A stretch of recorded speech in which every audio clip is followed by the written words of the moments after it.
The Hall of Ashariah was built to remind visitors that they were small. Not small in height alone, but small in importance, history, and certainty. The ceiling rose so high that it disappeared into a web of living crystal, glowing softly like frozen lightning. The colors shifted constantly. Blue when voices were calm, gold when emotions warmed, pale white when something unexpected happened. Marcus Venn stood near the third crystal pillar on the left side of the hall. Exactly where he was told to stand. Exactly where no one important would look twice. That was fine with him. Marcus was a translator, and good translators survived by being forgettable. His posture was straight, his hands folded behind his back, his face calm and empty. Inside his skull, his neural implant filtered dozens of alien languages into clean, understandable meaning. Buzzing clicks. Low harmonic hums. Sounds that bent around human hearing. He translated all of it. Compliments disguised as warnings. Poetry that was actually threats. Friendly greetings that carried centuries of grudges. Convert meaning, not emotion. That was the rule. And Marcus followed rules very well. That was why he had been invited back to Ashariah 3 times, either a great honor or proof that no one else wanted to deal with Assyrian grammar. The royal doors opened. A soft wave of attention moved through the hall. Princess Calith entered with her ceremonial escort. She was tall even by Assyrian standards, her white skin reflecting the crystal light, her black hair falling straight down her back like a deliberate decision. Her long ears angled slightly backward, a posture Marcus recognized as polite boredom. She looked young. Not inexperienced, just painfully aware that every step was planned by someone else. Marcus translated a greeting from a nearby ambassador and noticed something strange. The princess was counting her steps. Not out loud. Just counting. As if staying awake. The reception unfolded exactly as history predicted. Compliments were exchanged. Trade routes were praised. Old alliances were reaffirmed. Marcus translated them all, silently admiring how creative alien civilizations could be when threatening each other politely. Then something went wrong. Not loudly. Not dramatically. Princess Calith turned on the raised platform. Her foot caught on an ornamental ridge, beautiful, symbolic, ancient, and apparently very bad at being walked on. She stumbled. It happened fast. Too fast for protocol. Too fast for guards. Too fast for anyone trained to think before acting. But not too fast for a human reflex. Marcus moved. He didn't think. Didn't analyze. Didn't consider culture, law, or the fact that he was standing in one of the oldest royal courts in the sector. He reached out. His hand closed around hers. Warm. Solid. Real. The princess gasped softly as her fingers wrapped around his with surprising strength. Her long ears snapped forward in shock. She did not fall. The universe stopped anyway. Sound vanished. The living crystal ceiling dimmed to a pale, stunned white. Marcus became aware of silence the way one notices vacuum, by the sudden absence of pressure. Slowly, painfully slowly, he looked up. Several hundred pairs of eyes were staring at him. Not in anger. Not yet. In disbelief. As if he had just rewritten a law of physics using very poor handwriting. Oh, Marcus said quietly. Princess Calith did not pull away. She looked at him, then around the hall, her ears lifting into a position Marcus had never seen before. Somewhere behind them, an Assyrian noble fainted. The sound echoed beautifully. Marcus followed the collective gaze toward the throne. Queen Valora sat perfectly still. Her posture was flawless. Her long ears angled forward in intense focus. Her expression was unreadable, which Marcus knew was never good. He considered letting go of the princess's hand, then realized that suddenly dropping a royal might be worse. So he smiled. A small, awkward human smile. The kind people used in elevators. Queen Valora stood. The sound of her rising echoed like judgment itself. She descended the steps with measured grace, each step deliberate, as though the floor waited for permission to exist beneath her. Marcus's implant ran cultural analysis at full speed. It returned nothing useful. I can explain, Marcus said automatically. Then stopped. No one had asked.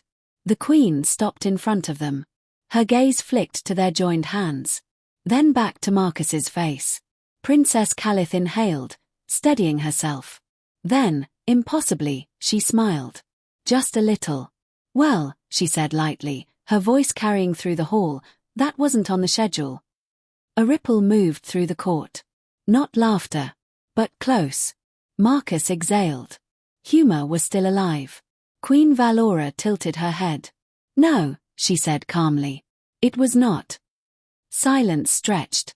Wrapped. Tightened. Marcus became painfully aware that he was still holding the princess's hand. His implant suggested 17 separate etiquette violations and then stopped trying. He loosened his grip slightly. Calith noticed, and adjusted instead, turning his palm upward deliberately. Her ears angled outward. Confidence. Marcus had a bad feeling she was enjoying this.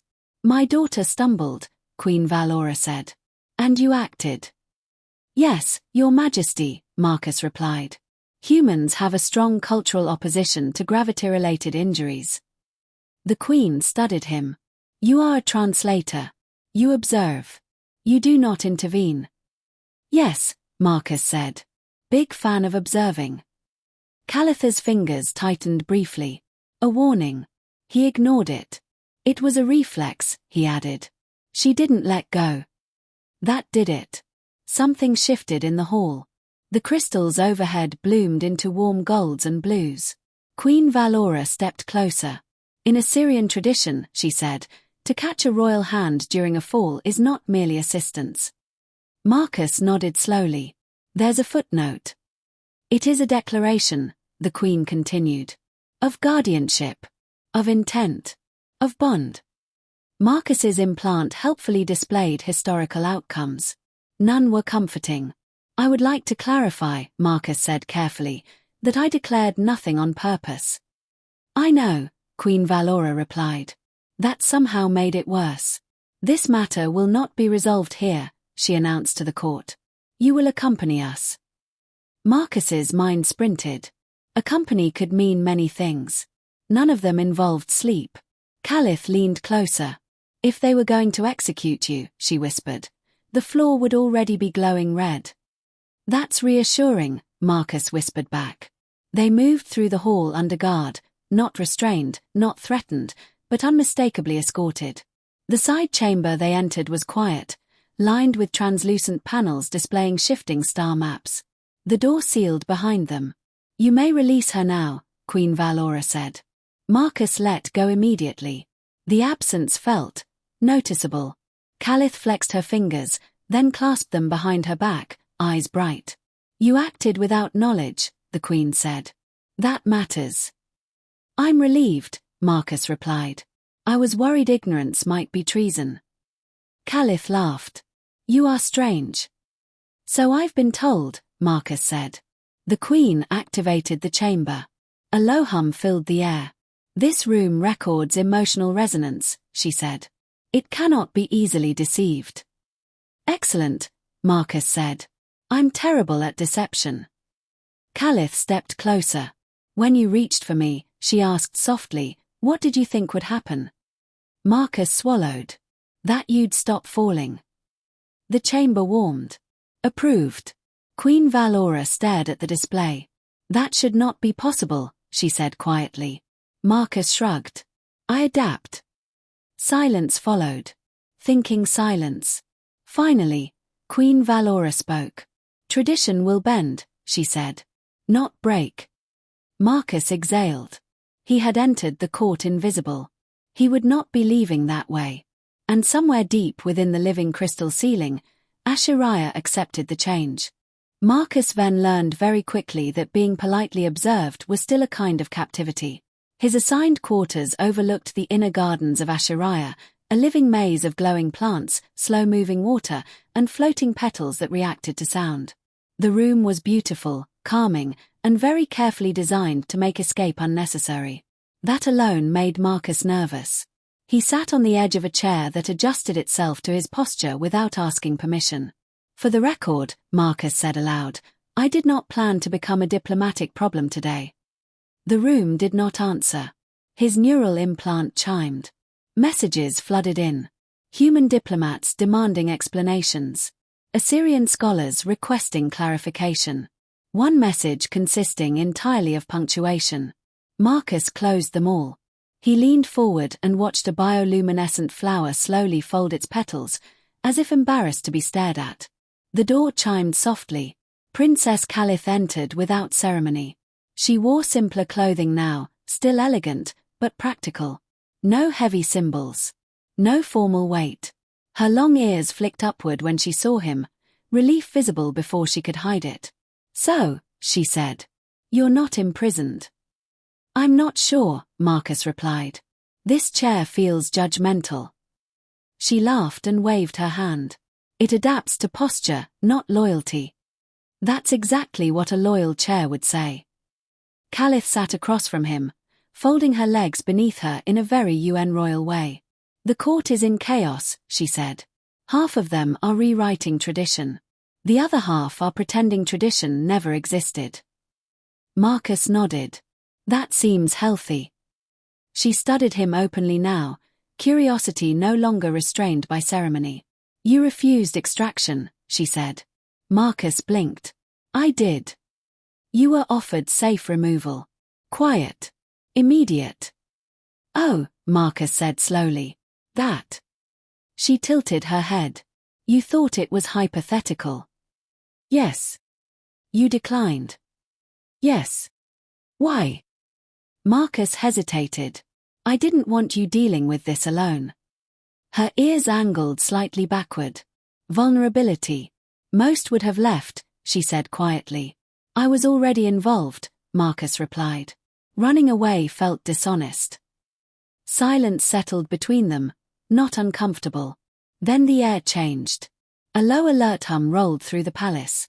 Calitha's ears flattened. "That's not good," she said. The garden lights dimmed slightly as defensive systems activated. Moments later, Queen Valora's voice echoed calmly through the structure. "Marcus Venn. With me." Marcus followed Calith through corridors that no longer ignored him. Guards did not block his path. Doors opened before he reached them. That worried him more than resistance would have. The command chamber was alive with projections, star maps, energy fields, shifting tactical models. Alien officers moved with precise urgency. Marcus stopped just inside the room. He did not belong here. Queen Valora stood at the center, composed as ever. "You understand human behavior," she said. "And human opportunism." Marcus grimaced. "Unfortunately." She gestured to a hovering projection. A probe hovered at the edge of Assyrian space, broadcasting aggressive signals. "They believe recent events indicate weakness," Valora said. Marcus sighed. "They think I'm leverage." "Yes. I really need to stop being leverage."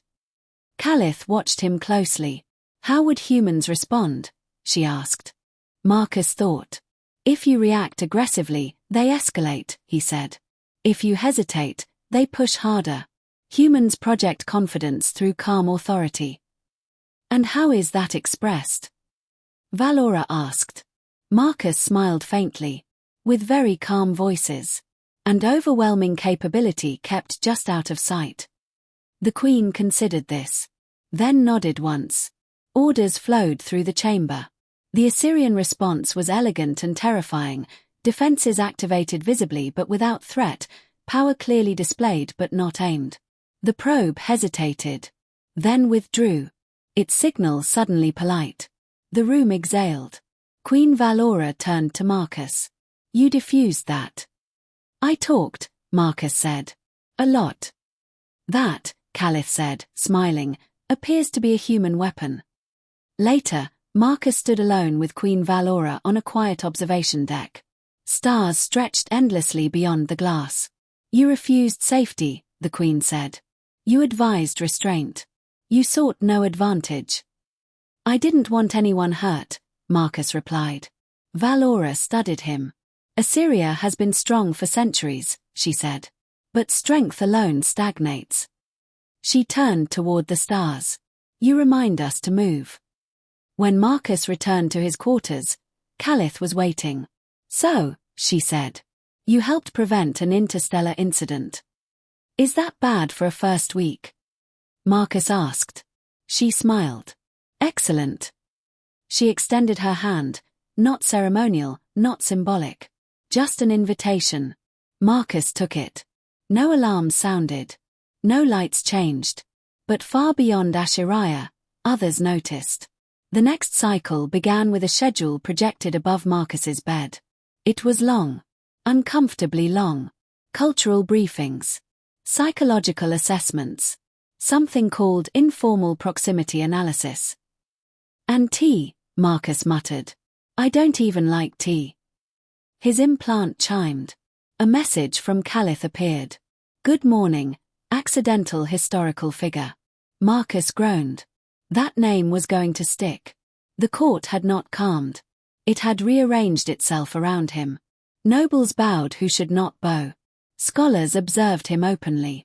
He was no longer invisible. He was a variable.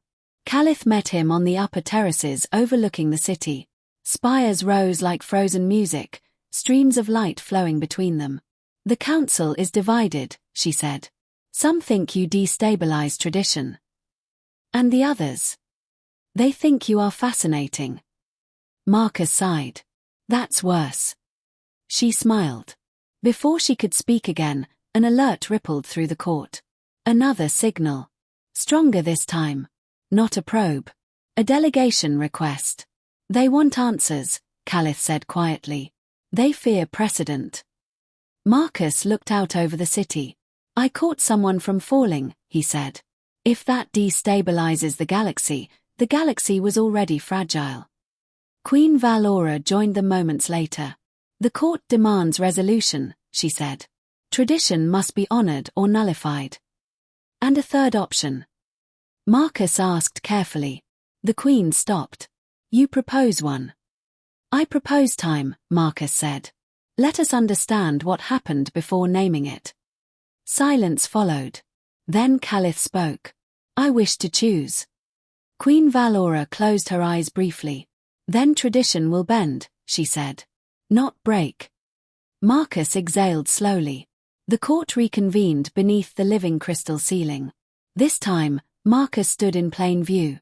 Not elevated. Not hidden. Present. Queen Valora rose. Let it be recorded, she said, that the ancient gesture has been acknowledged, examined, and redefined. The bond was not completed. Nor denied. It was transformed. Marcus felt something settle inside him. Not fear, not relief. Steadiness.